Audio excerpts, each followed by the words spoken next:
Shalom, the chosen one. Shalom, the citizen of heaven. Allow me to take you in the book of John chapter 14 from verse 15. The Bible read, "If you love me, you will keep and obey my commandment.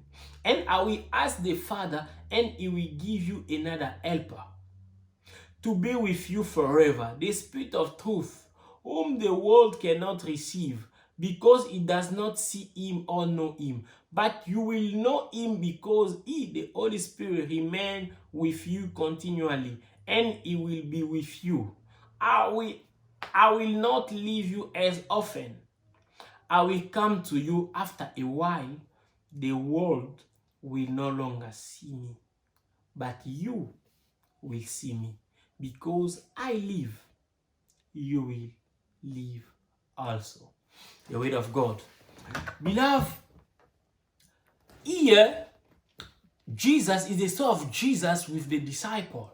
Jesus, before Jesus left the world to go to the Father, the disciple just noticed Jesus start telling them strange things. Jesus start having with them strange conversation. He start having with them strange chat. They didn't understand. They see that Jesus start telling them things kind of, "I will go, and where I will go, you cannot follow me, because I have to prepare a place for you, and then I will come take you, and for a while the world will not see me." He started telling them things, kind of telling them goodbye. "I've been with you for 3 years, now it's time for me to go and leave you do things alone, as I've been teaching you." So the disciple was kind of curious. They were kind of a bit confused. They say, "But what is the master talking about? What is the master trying to tell us? What is the master is trying to put in our head?" We get so used with him. Remember, God, the Bible is telling us that Jesus, when he met the disciple, he told them, he said, "Leave everything and follow me." So they have been living. Listen, they left everything they've been doing. They left their wives, they left their families, they left their business, they left everything to follow that man, that 30 years old man called Jesus. Wow. And they follow him for the good 3 years. Full 3 years. So, in those 3 years, Jesus has been teaching them. Jesus has been empowering them. Jesus has been doing everything for them. In another way, one day I was saying, I said, Jesus made the disciple to be a bit lazy, because Jesus was doing everything for them. Everything they needed, Jesus was providing for them. They saw Jesus performing miracles. They saw Jesus multiplying bread when they were hungry. They saw Jesus providing for them. They saw Jesus doing all kinds of miracles. Wow. Jesus was teaching them and taking them through the practice of everything I've been teaching them. So they get so close to him. Because when you're staying with a man, a wonderful man like Jesus, who is teaching you, telling you things, demonstrating power, it's like they were walking with God himself. And one day that man tell you, "I want to go. I'm going to leave you now." You see how you're going to feel your heart your heart is going to break. You're going to have a broken heart. You feel like you want to cry. I remember days ago, one day I wanted to travel. I was with my mom. My mom is, in the world, I have a lot of people in my heart, but my mom is among people who are occupying an important place in my heart. I've been with her, and the day I want to travel, I look at my mom. I start crying. I was almost the last person to get in the plane because I could not. I was unable to leave her. I was crying. But I can put myself in the shoes of the disciple that were with Jesus. The man who represents God in their life. And that man was going. I can remember, I can feel, I can see, I'm trying to be in their shoes, how they feel.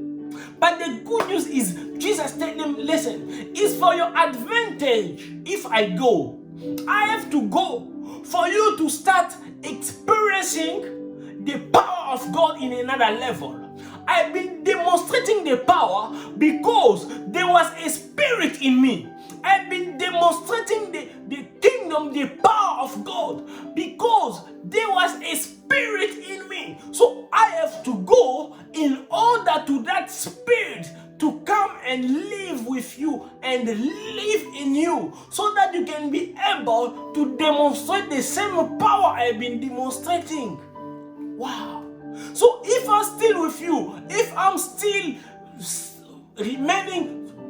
spending time with you, you will not demonstrate that power. I will be the only one demonstrating the power, while the world is waiting for the manifestation of the children of God. And that manifestation will only come when I go. I need to go in order for the Holy Spirit to come. Wow. The Holy Spirit.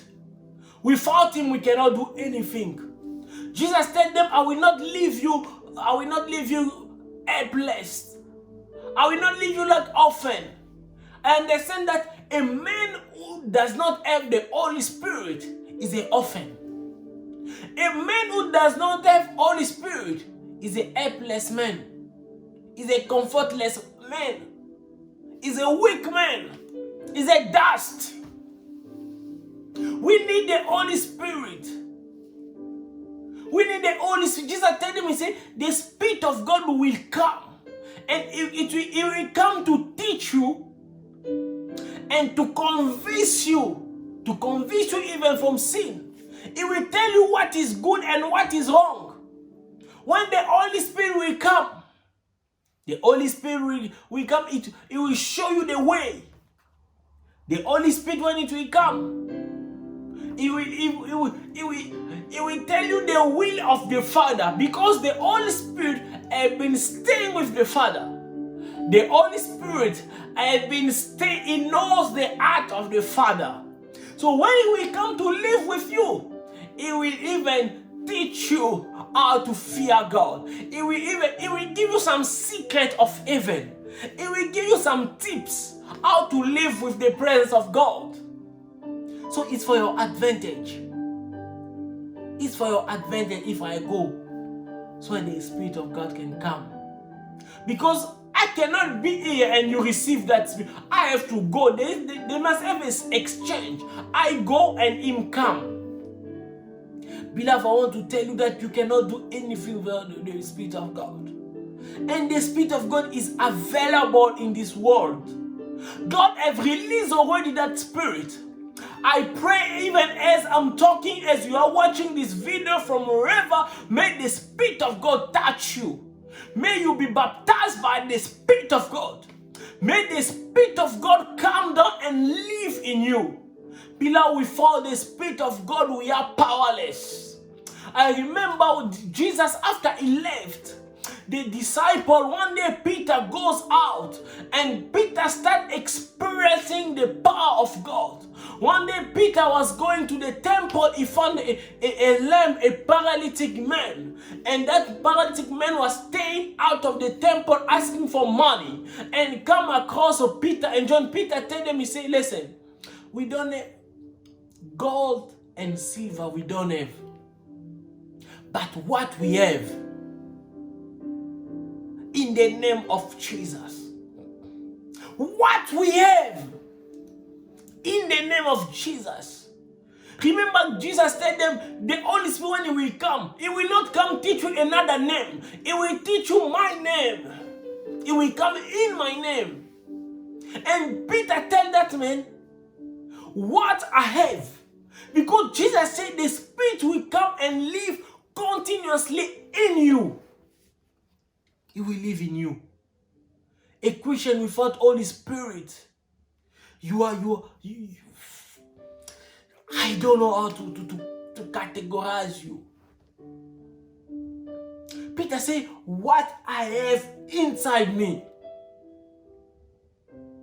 I give you in the name of Jesus. stand up and walk. What I have inside me, in the name of Jesus, stand up. That Spirit of God in Peter created power. It created a strong power, a supernatural power. Beloved, you want to live a supernatural life. You want to live a extraordinary life. You need the Holy Spirit. Beloved, you want to live the goodness of God. You need the Holy Spirit. A man without the Holy Spirit is a lost man. A man without the Holy Spirit is a dust. Remember, in the beginning, when God created the world, He created man to the dust. He take the dust. When He formed man, the Bible says God blow. That spirit, when He blow, that wind, it was the spirit that He put on. He blow the spirit. When He blow, that wind, that spirit, that was coming out of the mouth of God, it was the Spirit of God that God was putting inside man. Because a man without that spirit, you are just dust. And dust, anyone can play with it.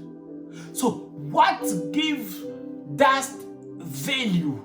It was the Spirit of God that God put inside man. Beloved, accept to lose everything, but never ever lose the Holy Spirit. Beloved, before you do anything, make sure to consult the Holy Spirit. Look at yourself like useless without Holy Spirit. Consider yourself like the strongest one because of the Holy Spirit in you. I pray the Holy Spirit come in your life. Father, in Jesus' name, I pray for the Holy Spirit to come in the life of your servant who is watching me right now. May the Spirit of God come and sit with them. May the Spirit of God come and stay permanently in their life. May the Spirit of God come and stay continually in their life. May the Spirit of God come and separate them from everything that is making the Spirit of God sad.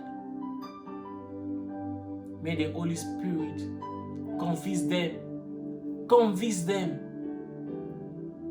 from what is good and what is wrong.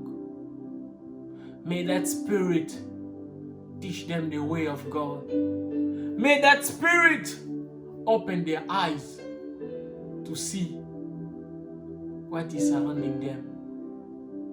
May that Spirit of God give them the spirit of discernment. Holy Spirit, accept to touch their life. I release that Spirit in you. May the Holy Spirit touch you now. May the Holy Spirit touch you now. May the Holy Spirit be your comforter now. May the Holy Spirit be your helper now. May the Holy Spirit be your counselor now. May the Holy Spirit be your intercessor now. May the Holy Spirit be your strengthener. In Jesus' name, I pray. Amen. God bless you. Shalom, shalom.